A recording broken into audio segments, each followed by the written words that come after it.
This is CJ with the GOAT Sports Talk, addressing those rumors that potentially LeBron James could be heading to Los Angeles in the summer of 2018.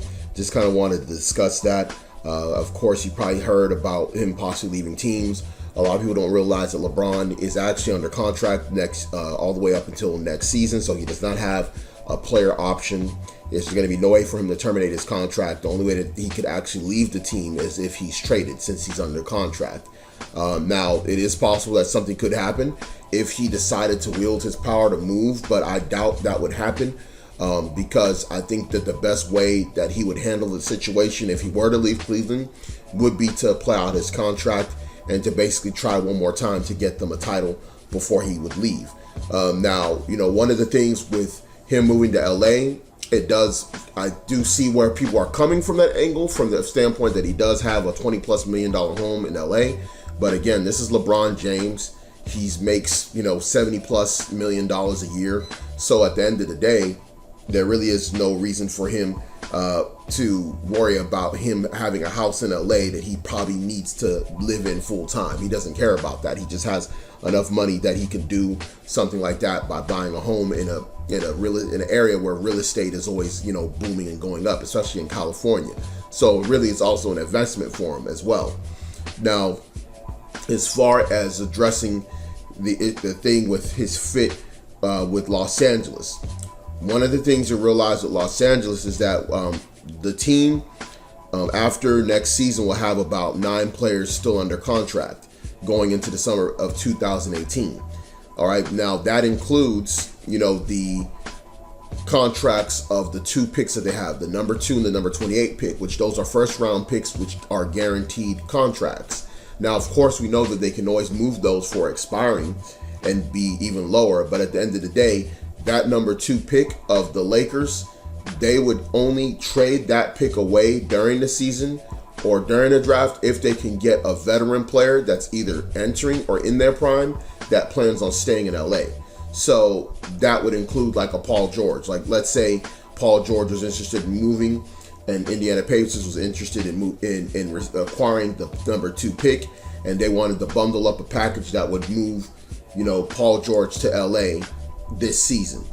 Then that would make sense for them to let go of that pick. Other than that, there's great value at that pick, and even if they're planning on getting LeBron James, the value that's in that number 2 pick is so good that whoever that player could potentially be a very, very good player by the time he has entered his second year, if for some reason LeBron James were to come to Los Angeles. So, to the Lakers, because of course we're talking about both LA teams.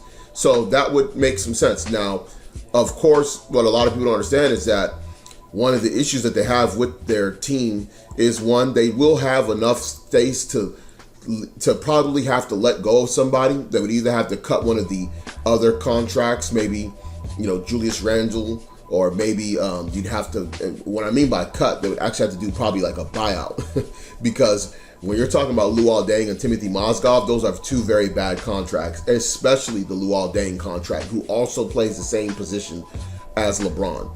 Luol Deng is a true small forward. He really is not he's really not a tweener as far as him being able to jump from small forward to power forward. Since he came to the league, he's what you would define as a true small forward, and he's not healthy. And he has a very big contract. So they would have to eat that money and basically be able to open up space to sign, a LeBron James. It's just, to me, there's just too many things that would go on with him wasting that time, because unless LeBron was younger and he can waste a season or 2 while he tries to recruit other free agents or wait for other contracts to expire, or give the team enough time to make moves to open up space to sign maybe another free agent, such as like a Russell Westbrook or somebody else, it doesn't make sense for him to go to LA, at least LA Lakers. Okay? So when you go further on, as far as with the Clippers, one of the things with the Clippers is that they have a really good team. Like, if you look at the Clippers, their weakness for years, and I've always said it, even before, creating this sports talk show, that their weakness at the small forward spot has always been glaring. They've actually had some decent guys that they've actually had at times that they brought in, but they just didn't pan out over the years. but they never really had a guy at that position. Now, that is a weakness. Every team does have a weakness. I think the primary thing with the Clippers is that they actually had some very good teams. They just were not healthy. I really believe that they probably had a chance at actually making it to a Western Conference Finals and pushing a team 6 or 7 games and possibly being able to come out on top and possibly go to the finals, especially back when LeBron was over in Miami with Bosh and Wade. It could have been a possibility that one of those teams from back then, one of those Clippers teams, could have possibly been in the finals against, a team like the Miami Heat. So, they have good talent. DeAndre Jordan, I personally feel, even though he's whatever, people like in the NBA, as far as he's not a shooter, what people are looking for, but DeAndre Jordan is such an effective rim protector, and he's a volume rebounder. You don't have those issues like you would have with a Tristan Thompson, where he's just not going to give you double-digit boards and just not show up. That's just not happening with DeAndre. Plus, DeAndre's still very young. He's like 28 years old. He's in his prime. So you're talking about a guy that could probably produce at that level, and he seems to take good care of his body. He's pretty serious about his workouts, it seems. He's the kind of guy that could probably be dominant at that position and play at that level the way he does, actually for the next 5 years, easily. He just seems like that kind of player. He's so long and athletic and so active. He just seems like a Ben Wallace type player that's just longer, so that would be a major thing to have if LeBron were to go there, because then he wouldn't have to worry too much about the rebounding. He also gets a rim protector, plus a guy that he can rack up easy assists with, throwing alley-oops. Chris Paul being there, him and Chris Paul are like, they're very close, easily just as close as he is to Wade. He's probably as close to Chris Paul. I know, and I know that they would love to play together, and the Clippers would make some sense in that if LeBron were to go to the Clippers, he would actually be helping to win that team of, their first championship. Plus, it's kind of like the rival against the Lakers, which LeBron loves playing against the Lakers. He loves it. He loved playing against the Lakers when Kobe was there. And then also you factor in that Jerry West is planning on going there too. So these are some major moves on the chessboard that are happening with the Clippers that I could see that potentially happening. Now, what would need to happen? They would need to remove one of those big contracts between DeAndre Jordan and Blake Griffin. And I believe that the odd man out in that would be Blake Griffin.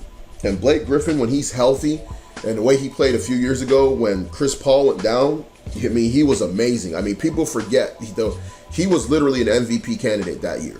I think he might have finished 3rd or 4th in MVP voting that year. His ability to he became a better shooter. As far as long range twos, not 3-point shots, which is what you're looking for now more days. But his ability to handle and create on the break and off the dribble was amazing. He's not the rebounder that I thought he would be, especially coming out of college. I always thought that he would be a guy that would always give you between 10 to 13 rebounds a game. He's consistently been under double digits, but at the end of the day, it's offset because DeAndre Jordan is such a great rebounder that between the two of them, you actually do have a good rebounding front court. If you put in LeBron James there, if they were to keep that together, which is not possible financially, that would be an amazing team, and that could be a team that definitely could be competing for titles for 3 to 4 years. And that would be a team that would be very, against the Golden State Warriors, that would actually be very difficult for the Golden State Warriors to keep up with that type of a team. But one of the things you have to look at is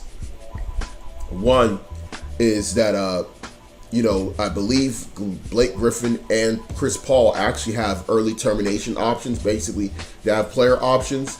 And one would think that Blake Griffin, if he had the leverage to get a max deal, that he would go ahead and pursue it, unless he's trying to get the Supermax, which he didn't qualify for. I don't believe he qualified for it this year. I have to look it up and see if he made an all-NBA team or whatever. But at the end of the day, he might want to actually opt in and play out one more year to maximize to show that he can play healthy, have a great off season, and show that he can basically, he still has it. Add maybe a 3-point shot to his game to add value as he gets older, and that's where he could probably land on one more big time max deal, which is really what he really wants. Now, as far as what Chris Paul wants. Chris Paul wants a championship. I believe that in some ways he would be willing to sacrifice some money if he can go into a situation where he knows that the chances of him going to an NBA Finals is immediate. And that would be a San Antonio Spurs, but San Antonio Spurs would have to move a few players. And I don't know how that would work for them, as far as with that.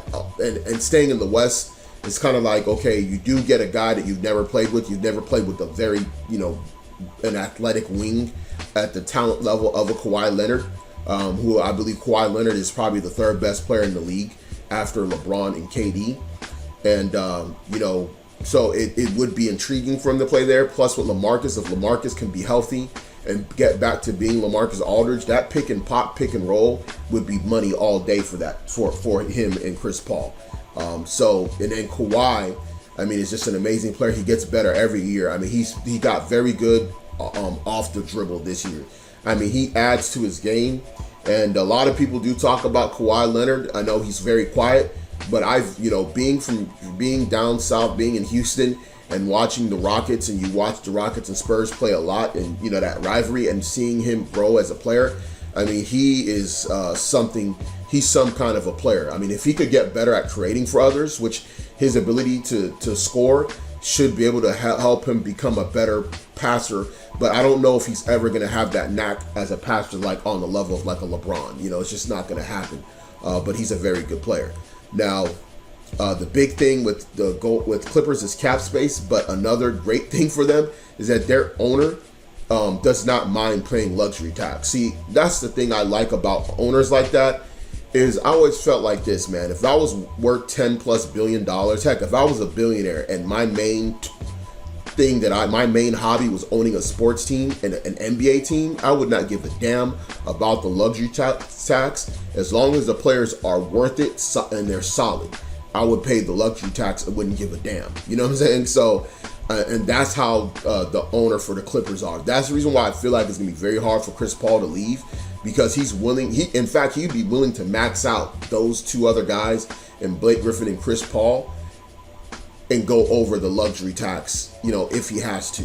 But I think he has to be smart, and I think what they would need to do is somehow force Blake Griffin to probably either opt out or opt into that last year, or not request a long-term deal, to leave room for the potential that LeBron could come to the Clippers, which would actually make sense as far as a fit, and that team can compete for titles at least for 2 to 3 more solid years. Chris Paul's 32 years old.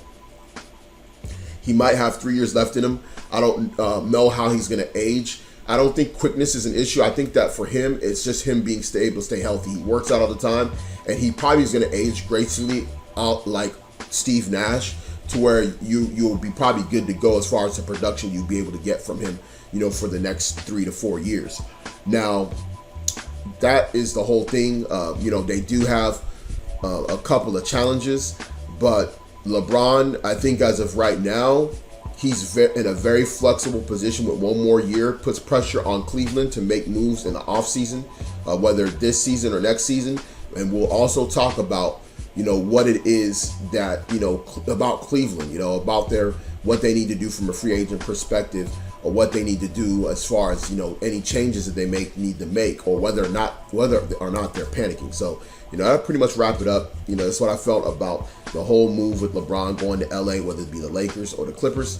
And we'll definitely get probably a little bit more information on that as the time goes on, as we see the moves that are made, by primarily Blake Griffin and Chris Paul.